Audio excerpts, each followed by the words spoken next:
Hi guys, எல்லாருக்கும் வணக்கம். நான் காஜி குக்கிங் விளக்கிலிருந்து நான் இன்றைக்கு உங்களுக்கு இந்த கிவி பழத்தில் பார்த்தீங்கன்னு சொன்னால் கிவி பழம் இருக்குது. இந்த பழத்தில் ஜாம் செய்து காட்ட போகிறேன். வீட்டில் ஈஸியாக ஹெல்த்தியாக செய்யக்கூடிய ஒரு ஜாம் செய்து காட்ட போகிறேன். வாங்க பாப்போம் எப்படி இந்த ஜாமை நான் உங்களுக்கு செய்து காட்ட போகிறேன்னு சொல்லி. இப்போ இப்படி கழுவி வச்சிருக்கிற கிவிப்பழம் எல்லாத்தையும் இப்படி வெட்டி எடுத்துக்கொள்ளுங்க.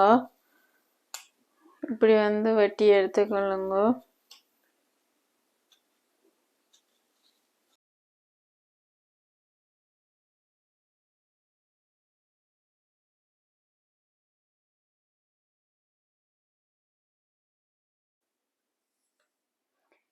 இப்போ இந்த கிவி பழங்களை இப்படி மெல்லிய மெல்லிய பீஸா சின்ன சின்ன பீஸெல்லாம் வெட்டி எடுக்க போறேன்.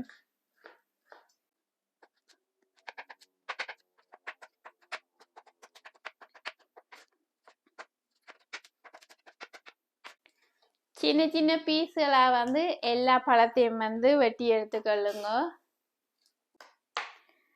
சில பழம் பார்த்தீங்கன்னு சொன்னால் நல்லா பழுத்திருக்குது, அது நீங்கள் போட்டுக்கொள்ளலாம். நல்லா பழுத்த பழமும் இல்லைன்னு சொன்னால் கொஞ்சம் குறைவான பழமாக இருந்தாலும், அதாவது செங்காய் மாதிரி இருந்ததுன்னு சொன்னாலும் நீங்கள் போட்டுக்கொள்ளலாம். நல்ல பழமாக இருந்துச்சுன்னா சொன்னால் அது இந்த சுவை நல்ல இனிப்பாக இருக்கும். அந்த பழம் பார்த்தீங்கன்னு சொன்னால் இப்படி வெட்டி இருக்கிறேன். இப்படி சின்ன சின்ன பீஸ் எல்லாம் வெட்டி கொள்ளுங்க.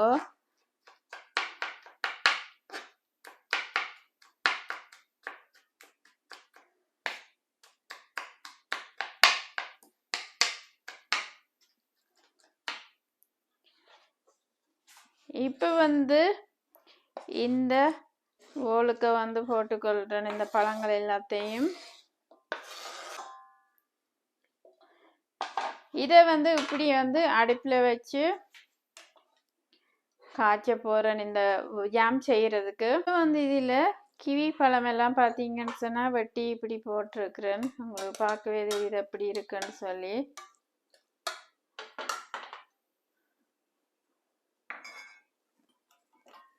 இப்போ சுகர் வச்சிருக்கிறேன். நான் கொஞ்சம் ப்ரௌன் கலர் சுகர் தான் போட்டுக்கொள்கிறேன். நீங்கள் ஒயிட் சுகரும் போட்டுக்கொள்ளலாம், வெள்ளை சுகரும். 5 மினிட்ஸ் இப்படி நல்லா அவிஞ்சு வரும் வரைக்கும் காய்ச்சி எடுக்க போகிறேன். பார்த்தீங்கன்னு சொன்னால் இப்படி இருக்குது. தண்ணி எதுவும் இப்படியில் சுகரும் இந்த பழத்தில் உள்ள தண்ணியிலேருந்து தான் இது அவிஞ்சு வந்துருக்குது. பார்த்தீங்கன்னு சொன்னால் இப்படி வந்துட்டுது. இதை நான் நல்லா கரையை பண்ணுறேன். இப்படி கரைச்சி கொள்ளுங்க.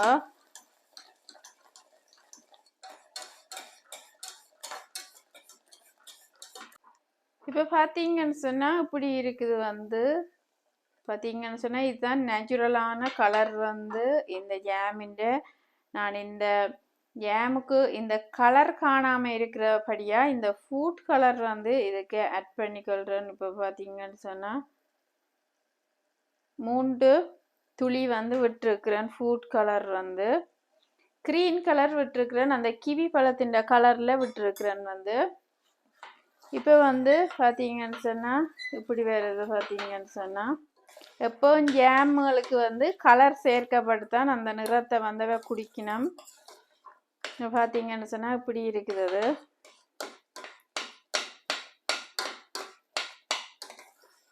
இப்படி க்ரீன் கலரில் இருக்குது. ஜாம் ஃபைனலி வந்துட்டு நினைக்கிறேன். நல்லா மசிச்சு விட்டுக்கொள்ளுங்க அந்த பழங்கள் எல்லாத்தையும். அப்போ தான் அந்த சுகரோட சேரேக்க நல்ல ஒரு டேஸ்டாக இருக்கும்.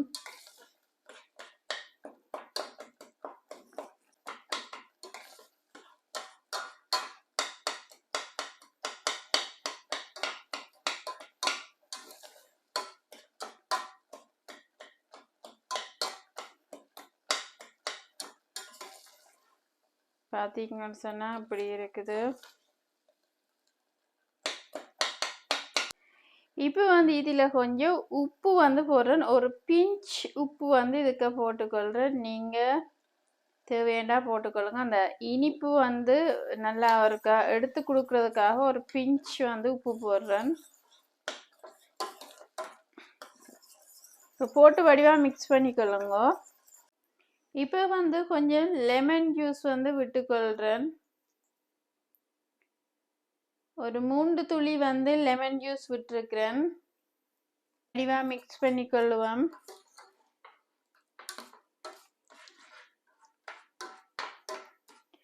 ஏன் லெமன் ஜூஸ் விடுறேன்னு சொன்னால் அந்த சுகர் வந்து இறுகி கொள்ளாமல் இருக்கிறதுக்காக வந்து லெமன் ஜூஸை விட்டு வந்து அதை வந்து லூஸ் ஆக்கி கொள்றதுக்காகத்தான் அந்த லெமன் ஜூஸை விட்டுருக்கிறேன். பார்த்தா தெரியுது உங்களுக்கு எப்படி இருக்குன்னு சொல்லி.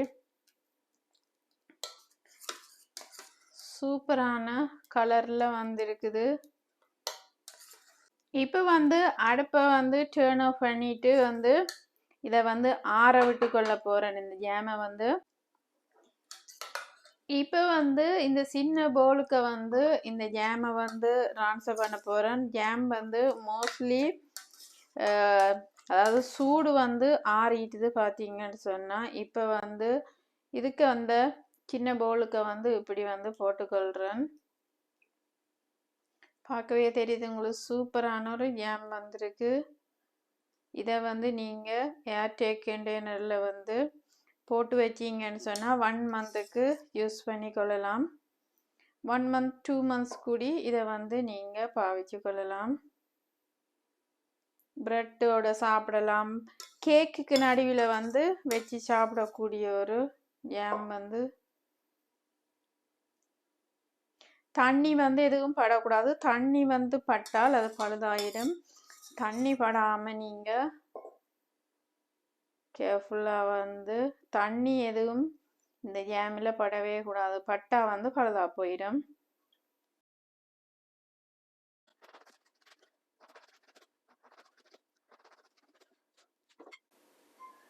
இப்போ பார்த்தீங்கன்னு சொன்னால் இந்த ப்ரெட்டில் வந்து உங்களுக்கு நான் பூசி காட்ட போகிறேன்.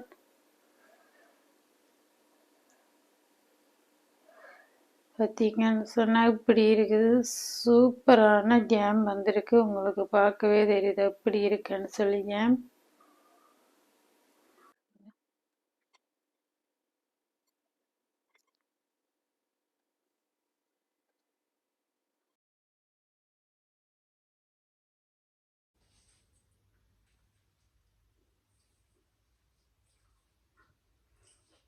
பார்த்தீங்கன்னு சொன்னால் நல்ல சூப்பரான ஜாம் செய்து காட்டி இருக்கிறேன்.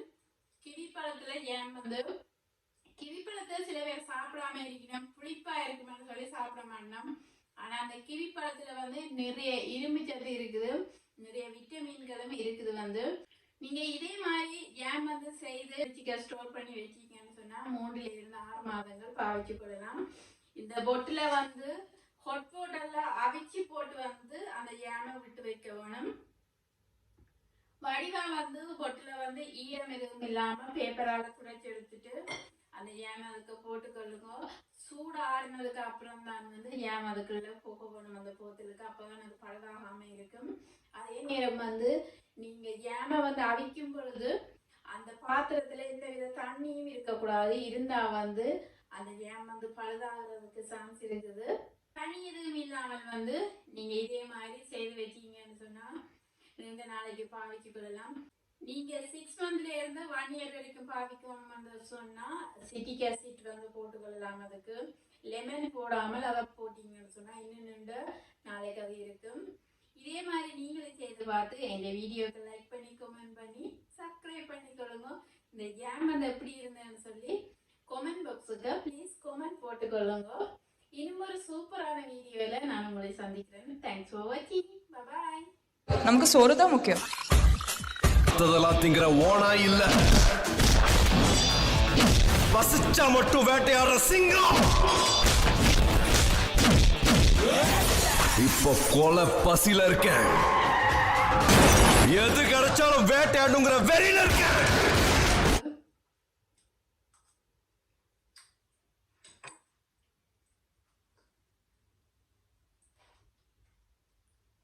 எப்படி சாப்பிட்டு கொள்ளலாம் ஜாம வந்து